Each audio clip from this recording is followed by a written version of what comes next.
Hello, আমরা বাংলাদেশিরা সম্মান করি না কাউকে। কেউ ভালো করলে তাকে টেনে নামাই। এ ব্যাপারে একদম এটা একটা বইয়ে লেখা ছিল, ইতিহাস বইয়ে। সবাই জানে, অন্যান্য জাতি আমাদেরকে এভাবেই চিনত।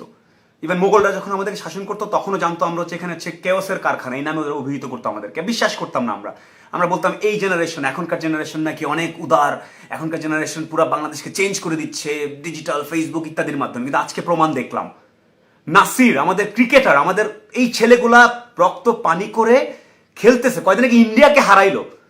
মানে বাংলাদেশের সম্মান করার কথা আমি বলতেছি না, এই 11টা ছেলে 15টা ছেলে সারা দেশের সম্মানটা এত উপরে তুলে ধরছে। এত সুন্দর একটা সিরিজ গেল, আমি ভুলে গেলাম বাকি সব কথাবার্তা। যে ঠিক আছে, সেই ছেলেটা নাসির আজকে তার বোনকে নিয়ে একটা ছবি পোস্ট করেছে ফেসবুকে। বোনকে, ছোট বোনের আবদার রক্ষা করার জন্য করতেই পারে, ভাইয়ের কাছে আবদার করতেই পারে, সময় দিতে পারে না এই ছেলেগুলো। সারা দেশ বিদেশ ঘুরে বেড়াতে হয়, খেলতে মাঠে। বোনের সাথে ছবি আপডেট করার পরে যে কমেন্টের নোংরামি দেখলাম, অবাক হয়ে গেছে। অবাক, লজ্জিত, লজ্জা লাগতেছে বলতে যে আমরা বাংলাদেশি ফেসবুক করি। মাই গুডনেস, অশ্লীলতার চূড়ান্ত নিদর্শন। বাধ্য হয়ে নাসিরকে বলতেছে, যে ছেলেটা মাত্র কয়েকদিন আগে, 24-48 ঘন্টা আগে দেশের সম্মান বাড়াইলো, যুদ্ধক্ষেত্র অলমোস্ট ক্রিকেট ফিল্ড, রাইট, সম্মান বাড়াইলো, সেই ছেলেটা বলতে বাধ্য হয়েছে যে সরি, মাফ করে দাও, আমাকে আর ফলো করে না। আমার বোনের কমেন্টে তোমরা বোনের ছবিতে যে কমেন্ট করছো, এতে কি শিখলাম আমরা? এই ইয়ং জেনারেশন, আমি এর মধ্যে পড়ি হয়তো। লজ্জায় মাথা হেট হয়ে যাচ্ছে। যারা দেশের জন্য কিছু একটা করার চেষ্টা করে তাদেরকে টেনে ধরে নোংরামি। বাংলাদেশের এই যে ছেলেপেলেগুলো, আমি সবাইকে বলতেছি, আমি নিজে হয়তো এর মধ্যে ইনক্লুডেড। ওই তো প্লেয়ার, ক্রিকেট প্লেয়ারের বোনের সাথে সে একটা প্লেনের মধ্যে ছবি দিয়েছে, সেখানে এইভাবে কমেন্ট করতেছি। ইভেন পাড়ার নর্মাল একটা ছোট্ট ইভেন্টে ভাই বোন নিয়ে যাওয়া যায় না বাংলাদেশের। 31শে ডিসেম্বর আমাদেরকে যে সেলিব্রেট করতে দেয় না, কারণ জানেন? কারণ হচ্ছে আমরা অশ্লীল, আমরা নোংরা, আমাদের সেই যোগ্যতা নাই। যার কারণে আমাদেরকে বছরের পর বছর যখন সারা পৃথিবী উদযাপন করে, আমাদেরকে বলে ঘরের ভিতরে বসে থাকবি। অনেকে বলে কেন ঘরের ভিতরে বসে থাকবো, আমাদেরও তো রাইট আছে। না, রাইট নাই। আমাদের হচ্ছে নোংরামির চূড়ান্ত। ইভেন দিনের বেলার কোনো প্রোগ্রাম, বাংলাদেশে একটা ন্যাশনাল লেভেলের কোনো প্রোগ্রাম, ছোটখাটো কোনো প্রোগ্রাম, যেখানে মেয়েদের যাওয়ার কথা, সেখানেই একটা বড় অংশ ছেলে পেলে মনে করে মেয়েদের গায়ে হাত দেওয়া, অপমান করাটা মানে পারভার্সনের চূড়ান্ত।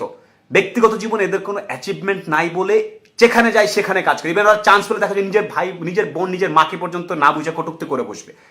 এবং এই সংখ্যাটা খুব কম না, সেটা হচ্ছে দুঃখের ঘটনা। সংখ্যাটা এত বেশি। নাসির হুসাইন, সরি ভাই, তুমি দেশের জন্য, কোন দেশের জন্য করতেছো? কোনো লাভ নেই। আজকে প্রমাণ পাইছো। তুমি চাই নিয়ে আসো, তুমি পুরা বিশ্বকাপ ধরে নিয়ে আসো, তোমাকে চান্স পেলে দেবে, তোমাকে আস্তে করে মুখ খারাপ করতে পারে না, বিকজ এটা ফেসবুক, সোশ্যাল মিডিয়া। আমি চাইলেও পারতেছি না, আমার মনে হচ্ছে ভেঙে চুরে ফেলি সবকিছু। ওই ছেলেগুলো আবার লাইক দিবে এখন এই ভিডিওতে, আমি জানি। সালাম ভাই খুব ভালো বলেছেন, খুব ভালো বলেছেন, হ্যাঁ হ্যাঁ হ্যাঁ হ্যাঁ হ্যাঁ। ওই ছেলেটাই বলে আসছে, ওদের উদ্দেশ্যে বলতেছে, রিমেম্বার, ফেসবুক ইন্টারনেট থেকে কোনো কিছু হারায় না। Remember, everything remains documented. Remember, one day all this things will come out. আজকে হয় কালকে। আবার বলছি, they are the biggest loser. Nasir, সবার পক্ষ থেকে, সিভিলাইজ যারা ফেসবুক, এই সংখ্যাটা অনেক বড়, তাদের সবার পক্ষ থেকে সরি তোমাকে। আর আপু, নাসিরের বোনকে বলছি, আপু তোমাদের অনেক বড় ভাই আছে তোমার, কখনো কখনো কোনো দরকার হলে খালি বলবা। অনেক দিন চুপচাপ বসেছিলাম।